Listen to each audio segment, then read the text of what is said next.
नमस्कार, स्वागत है आपका सीटेट गुरुजी के यूट्यूब चैनल पर। और मैं राकेश आपका बहुत बहुत स्वागत करता हूं। आज हम पढ़ेंगे करंट अफेयर्स के जो इम्पोर्टेंट क्वेश्चन है इस वीक के, वो पढ़ेंगे। और इसके साथ में ही जो इम्पोर्टेंट है, जो पीछे कुछ क्वेश्चंस रह गए थे, उनके बारे में डिस्कस करेंगे। ये सारे क्वेश्चंस जो है आपको इम्पोर्टेंट हैं करंट अफेयर्स के लिए, और आगे आने वाली कक्षाओं जो आपकी एग्ज़ाम्स हैं, परीक्षाओं में आपको देखने को अवश्य मिलेंगे। तो हम शुरू करते हैं आज की सीरीज को। सबसे पहले हम बात करते हैं 67वां जो राष्ट्रीय फिल्म पुरस्कार है, 67th जो राष्ट्रीय फिल्म पुरस्कार है, किसको दिया गया है? ये रजनीकांत को दिया गया है, रजनीकांत को दिया गया है।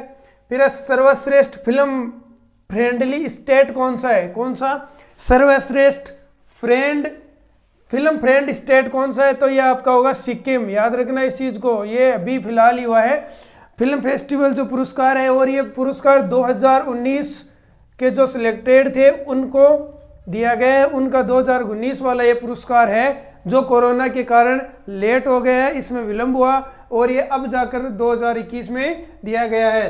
बेस्ट हिंदी फिल्म कौन सी रही है? छिछोरे। याद रखना इस चीज को, आगे एग्जाम्स में आपको जरूर देखने को मिलेंगे क्वेश्चन। तो बेस्ट हिंदी फिल्म कौन सी है? छिछोरे। बेस्ट एक्ट्रेस कौन सी है आपकी? कंगना रनौत।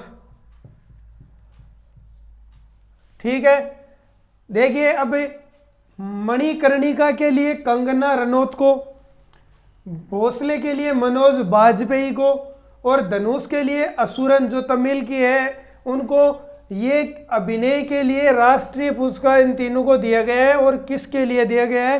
तो आप कह सकते हो इनको मणिकर्णिका के लिए, इनको भोसले के लिए, इनको धनुष के लिए, ये इनको अभिनय के राष्ट्रीय पुरस्कार मिले हैं। ये थी बात कुछ जो फिल्म पुरस्कार मिला है आपको, राष्ट्रीय फिल्म पुरस्कार, उसके बारे में। इसके बाद में हम बात करते हैं आईपीएल की। आईपीएल में इतने दिन 8 टीमें थी जो आईपीएल खेलती थी। अब 2 नई टीमें और बनी हैं, उन टीमों के बारे में हम चर्चा करेंगे। और ये टीम कौन सी है? एक टीम तो बनी है आपकी लखनऊ, और एक बनी है अहमदाबाद। कौन सी? लखनऊ और अहमदाबाद। लखनऊ जो है इसको खरीदा है आरपीएसजी ग्रुप जो है, उसने खरीदा है 7,090 करोड़ रुपए में, 90 करोड़ रुपए में। और सीवीसी कैपिटल जो है उसने इसको खरीदा है अहमदाबाद को 5,625 करोड़ रुपए में।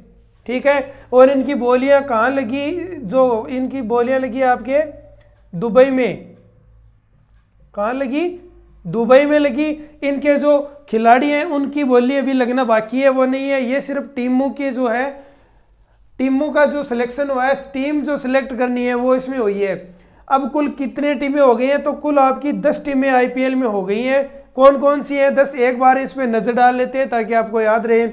Chennai super king, Delhi capital, Mumbai Indians, Kolkata night Riders, Punjab Kings, Rajasthan Royals, Hyderabad, Bengaluru, Ahmedabad और लखनऊ। ये आपकी 10 टीमें जो हैं वो अब आईपीएल में होंगी। तो आपका फिल्म फेस्टिवल वाला हो गया। सबसे जो राष्ट्रीय फिल्म पुरस्कार रजनीकांत को दिया गया, बेस्ट हिंदी फिल्म छिछोरे, बेस्ट एक्ट्रेस कंगना रनौत, और ये इनके लिए अभिनय के राष्ट्रीय पुरस्कार इन तीनों को दिया गया। और आईपीएल में 2 टीमें लखनऊ और अहमदाबाद नई टीमें हैं। तो कुल मिलाकर कितनी टीमें हो गई? 10 टीम हो गई। ये इंपॉर्टेंट करंट के अफेयर्स आपको जरूर पढ़ के जाना है। ठीक है, अब आगे देखिए नेक्स्ट क्वेश्चन जो है उसकी बात करेंगे। हाल ही में गरुड़ ऐप, अभी गरुड़ ऐप जो लॉन्च किया गया है वो किसने लॉन्च किया है? तो ये लॉन्च किया है भारत निर्वाचन आयोग ने। कौन सा ऐप? गरुड़ ऐप लॉन्च किया है, भारतीय निर्वाचन आयोग ने लॉन्च किया है।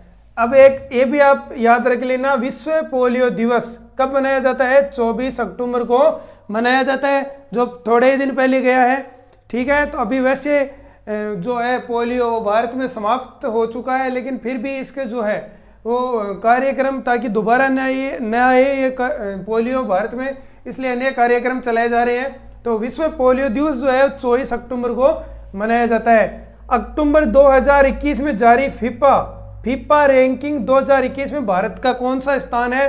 तो आपका कौन सा स्थान होगा? भारत का 106वां स्थान होगा। कौन सी रैंकिंग में? भारत की जो फिफा रैंकिंग 2021 जारी की है उसमें भारत का स्थान 106वां है। फिर बात करते हैं कि 25 अक्टूबर 2021 को प्रधानमंत्री आत्मनिर्भर स्वस्थ भारत योजना, एक योजना जो है शुरू की गई है, एक योजना चलाई गई है जिसका नाम है प्रधानमंत्री आत्मनिर्भर स्वस्थ भारत योजना। और ये योजना जो है इसकी शुरुआत कहाँ से हुई है, क्वेश्चन पूछे तो इसकी शुरुआत जो हुई है वो वाराणसी से, और वाराणसी कहाँ आपका? यूपी में, वहाँ से इसकी शुरुआत हुई है। इसको शॉर्ट में PMASBY भी कह सकते हैं, यानी प्रधानमंत्री आत्मनिर्भर स्वस्थ भारत योजना। और ये कहाँ से शुरू हुई है? वाराणसी यूपी से शुरू हुई है। हाल ही में एक नई प्रजाति खोजी गई है जिसका नाम है एलियम नेगियनम जो प्रजाति है ये खोजी गई है आपके उत्तराखंड में। और ये किसकी प्रजाति है? तो ये आपकी प्याज की प्रजाति खोजी गई है। एक नई प्याज की प्रजाति जो है वो खोजी है, और कहाँ? उत्तराखंड में खोजी है। फिर नेक्स्ट है प्रधानमंत्री के आर्थिक सलाहकार परिषद का जो है पुनर्गठन किया गया है।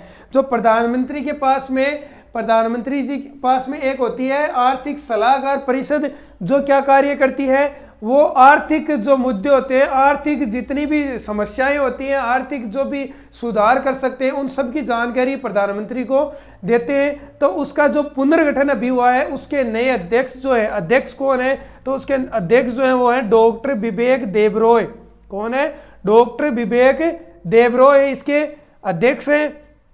बात करते हैं अपन गो ग्रीन योजना किस राज्य में शुरू की गई है।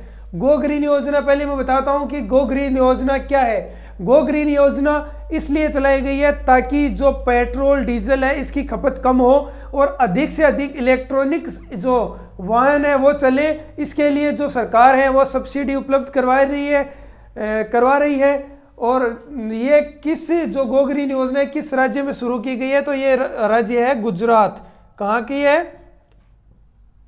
यह आपकी गुजरात में शुरू की गई है, जिसका मुख्य उद्देश्य है पर्यावरण को स्वच्छ रखना, पर्यावरण को बचाना। किससे? पेट्रोल डीजल से जो निकलने वाली कार्बन पदार्थ है, जो हानिकारक पदार्थ है, जो CO2 है, उनसे पर्यावरण को बचाया जाए और अधिक से अधिक जो इलेक्ट्रॉनिक साधन है उनका इस्तेमाल किया जाए, इलेक्ट्रॉनिक वाहनों का इस्तेमाल किया जाए। फिर है कृषि उड़ान 2.0 का शुभारंभ किसने किया? क्या? कृषि उड़ान 2.0 का शुभारंभ किसने किया? तो मैं आपको बताऊं कि कृषि उड़ान कार्यक्रम जो है 2.0 जो है, इसका मुख्य उद्देश्य है कि जो किसानों की फसल है उसको आयात और निर्यात के लिए जल्दी आयात हो, जल्दी निर्यात हो। इसके लिए क्या है? विमानों के द्वारा एक स्थान से दूसरे स्थान तक इन फसलों को या उससे संबंधित जितने भी जो भी आवश्यक तत्व हैं उनको इधर से उधर लाने का कार्य करेगा। तो इसका जो शुभारंभ है वो किसने किया? वो किया केंद्रीय नागरिक उड्डयन मंत्री जो अपने हैं, केंद्रीय नागरिक उड्डयन मंत्री हैं। और वो मंत्री कौन है? ज्योतिरादित्य सिंधिया है। कौन है? ज्योतिरादित्य सिंधिया है। उन्होंने इस योजना का जो है शुभारंभ किया है। तो ठीक है, ये बात होगी गरुड़ ऐप वाली। भारत निर्वाचन आयोग विश्व पोलियो दिवस 24 अक्टूबर को, और आपका फीफा रैंकिंग में 106वीं रैंक 25 अक्टूबर को भारत जो प्रधानमंत्री आत्मनिर्भर स्वस्थ भारत योजना जो है वो शुरू हुई वाराणसी से। एलियम नेगियन प्याज की उत्तराखंड से। प्रधानमंत्री के आर्थिक सलाहकार के परिषद के जो अभी अध्यक्ष हैं वो है डॉक्टर विवेक देबरॉय। गो ग्रीन योजना जो आपकी गुजरात में है। और कृषि उड्डयन का शुभारंभ कहाँ है? केंद्रीय नागरिक उड्डयन मंत्री ने किया है, जो कि कौन है? ज्योतिरादित्य सिंधिया है। नेक्स्ट है आपका कमला हैरिस फेनोमेनल वुमन। अभी ये पुस्तक लिखी गई है। ये पुस्तक किसने लिखी है? ये पुस्तक लिखी है चिदानंद राजगट्ठा ने। किसने लिखी है? इसके लेखक जो हैं वो है चिदानंद राजगट्ठा। और पुस्तक का क्या नाम है? कमला हैरिस फेनोमेनल वुमेन। और ये कमला हैरिस कौन है? आपको पता ही है, ये भारतीय मूल की वे महिला हैं जो पहली बार अमेरिका की उपराष्ट्रपति बनी हैं। ठीक है, तो इस पर क्वेश्चन आपके आ सकता है, क्योंकि अभी जो उपराष्ट्रपति हैं वो प्रेजेंट में, तो ये पुस्तक जो है वो किसने लिखी? चिदानंद राजगट्ठा ने। रामकथा पार्क जो है आपका फेमस पार्क है यूपी में, उस रामकथा पार्क का नया नाम बदलकर कर दिया गया है क्या? क्वीन हे होंग ओके। क्या? क्वीन हे होंग ओके। और ये कहाँ पे स्थित है? यूपी में है, और इसका पहले क्या नाम था, रामकथा पार्क था। हाल ही में किस सोशल प्लेटफॉर्म का नाम बदलकर मेटा कर दिया गया है, क्या, मेटा कर दिया गया है। और यह आपका फेमस जो ऐप, फेमस जो प्लेटफॉर्म है वो है आपका फेसबुक। अब आपको इस फेसबुक में क्या मिलेगा, मेटा नाम मिलेगा, फेसबुक का नया नाम अब मेटा होगा। फेसबुक कहीं भी आपको नहीं मिलेगा, जल्दी ये अपडेट होता रहेगा, हो सकता है किसी के मिल जाए, लेकिन अभी इसका नाम बदल दिया गया है और फेसबुक का नया नाम मेटा होगा। तो ये भी सोशल मीडिया से जुड़ा हुआ है, लेटेस्ट है, ये क्वेश्चन भी आपके इंपॉर्टेंट बनता है। अब इसमें जो है कई इसमें चेंजेस जो है फेसबुक में, वो मार्क जकरबर्ग, इसके जो सीईओ है वो कौन है, मार्क जकरबर्ग, तो वो इसमें अनेक चेंजेस करेंगे, इसका नाम अभी मेटा हो गया है, ठीक है। फिर है आरबीआई गवर्नर जिनका हाल ही में 2 वर्ष का या 2 साल का कार्यकाल क्या है, बढ़ाया गया है, तो वो कौन है, जो प्रेजेंट में है उन्हीं का क्या है, जो आपके 10 दिसंबर को क्या है कार्यकाल पूरा हो रहा था, 10 दिसंबर 2021 को कार्यकाल क्या हो रहा था, कंप्लीट हो रहा था। तो इसको 2 वर्ष के लिए बढ़ा दिया गया है, तो अभी 2 वर्ष का बढ़ा दिया, मतलब 23 तक इसको कर दिया है। तो कौन है ये, शक्तिकांत दास, कौन है, शक्तिकांत दास जो है, ये अभी फिलहाल जो आरबीआई के गवर्नर है, इनका कार्यकाल 2 वर्ष के लिए बढ़ा दिया गया है। इनका पूरा हो रहा था 10 दिसंबर 2021 को, ये बात याद रखनी है आपको। आपके दरवाजे पर शिक्षा योजना किस राज्य ने शुरू की है, तो इसका नाम आ जाएगा तमिलनाडु। और तमिलनाडु में इस योजना का क्या अर्थ है, जो छोटे छोटे कस्बे हैं, जो कहीं पे गरीबी रेखा से नीचे जीवन यापन कर रहे हैं बच्चे, तो उनको क्या है, हर जो गांव है, हर कस्बा है, उसमें क्या है, एक ग्रुप बनाए जाएंगे, व्यक्तियों को जोड़ा जाएगा, जिसमें वहाँ के जो लोकल जो बच्चे हैं, जैसे 12वीं क्लास का अगर कोई बालक है तो वो 1 से 5वीं तक पढ़ाएगा, और अगर कोई डिग्रीधारी है तो वो उच्च स्तर पे बालकों को पढ़ाएगा, और शिक्षा को जड़ें जो है वो मजबूत करेंगे। और भविष्य में आपको तमिलनाडु अगर अच्छे से ये होगा तो भविष्य में तमिलनाडु जो है एक मजबूत स्थिति में उभर कर आएगा।